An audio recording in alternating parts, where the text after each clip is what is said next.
Had the formidable white arc of the Hoover Dam never held back the Colorado River, the U.S. West would probably have no Los Angeles or Las Vegas as we know them today. No sprawling food bowl of wheat, alfalfa and corn. No dreams of relocating to live in a tamed desert. The river and dam made the West. Now the climate crisis threatens to break it. The situation here is emblematic of a planet slowly, inexorably overheating. And the catastrophic consequences of the extreme weather this brings. Hoover Dam is the height of a 60-story building and is 45 feet thick at the top and 660 feet at the bottom. Its construction, in the teeth of the Great Depression, was a source of such national pride that thousands of people journeyed through the hostile desert to witness the arrival of what has become an enduring monument to collective effort for the public good. The engineering might of Hoover Dam undoubtably reshaped America's story, harnessing a raucous river to help carve huge cities and vast fields of crops into unforgiving terrain. But the wellspring of Lake Mead, created by the dam's blocking of the Colorado River, and with the capacity to hold enough water to cover the entire state of Connecticut 10 feet deep, has now plummeted to an historic low.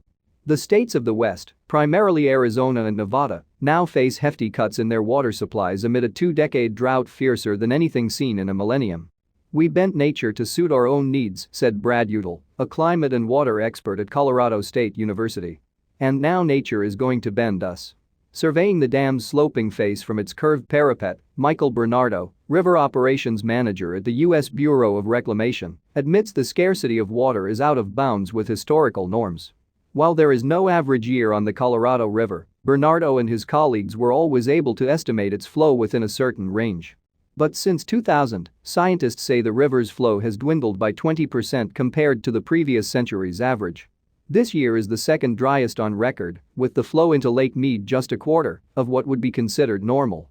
"These are scenarios that aren't necessarily where we expect to be in our models," said Bernardo, whose work helps deliver a reliable level of water to thirsty western states.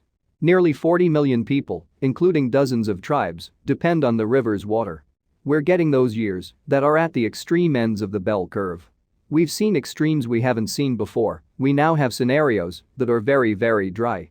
In June, the level of Lake Mead plunged below 1,075 feet, a point that will trigger, for the first time, federally mandated cuts in water allocations next year. The Bureau of Reclamation, the government agency originally tasked with reclaiming this arid place for a new utopia of farmland and a booming western population, expects this historic low to spiral further, dropping to about 1,048 feet by the end of 2022, a shallowness unprecedented since Lake Mead started filling up in the 1930s following Hoover Dam's completion. This will provoke a second, harsher, round of cuts. "We've known this point will arrive because we've continued to use more water than the river provides for years," said Kathryn Sorensen, a water policy expert at Arizona State University. "Things look pretty grim. Humans have always been good at moving water around, but right now everyone will need to do what it takes to prevent the system from crashing." 7 states, California, Utah, Arizona, Colorado, Wyoming, New Mexico and Nevada, and Mexico are bound by agreements that parcel out the river's water, but those considered junior partners in this arrangement will be hit first. Should second-tier cuts occur, Arizona will lose nearly a fifth of the water it gets from the Colorado River. Nevada's first-round cut of 21,000 acre-ft, an acre-ft is an acre of water, 1 foot deep, is smaller, but its share is already diminutive due to an archaic allotment drawn up a century ago when the state was sparsely populated. The latest era of cooperation between states that rely upon the Colorado River has now entered the realm of lose-lose, according to Colby Pellegrino, Deputy General Manager of Resources for the Southern Nevada Water Authority. "Everyone's going to have to do more with less, and that's really going to be challenging for people," she said. "Drought suggests to a lot of people something temporary we have to respond to, but this could permanently be the type of flows we see." The decline of Lake Mead is apparent even at a cursory glance. The U.S.'s largest reservoir is now barely a third full, the dark basalt rock of its canyon walls blanched by a distinctive white calcium ring where the water level once was.